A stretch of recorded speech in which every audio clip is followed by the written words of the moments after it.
Hi children, తెలుగులో పద్యాలు రావడం పిల్లలకి చాలా ముఖ్యం. తెలుగు పద్యాలు పాడటం ద్వారా ఒక రసానుభూతిని, ఆనందానుభవాన్ని పిల్లలు పొందవచ్చు. అదేవిధంగా విన్నవారికి వినసొంపుగా ఉంటుంది. పిల్లలు పాడితే ఇంకా చక్కగా ఉంటుంది.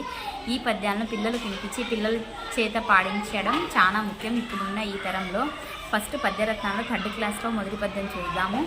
అనగనగ రాగమతిశయిల్లుచునుండు, అనగనగ రాగమతిశయిల్లుచునుండు, తినగ తినగ వేము తీయనుండు, సాధనమున పనులు సమకూర ధరలోన, సాధనమున పనులు సమకూరు ధరలోన, విశ్వదాభిరామ వినురవేమా.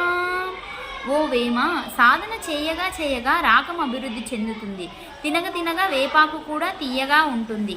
అలాగే బాగా సాధన చేస్తే ఎంతటి కష్టమైన పనైనా తేలికగా చేయగలుగుతాం అనేసి భావం అన్నమాట. మళ్ళీ ఇంకొకసారి పద్యం చదువుతా వినండి.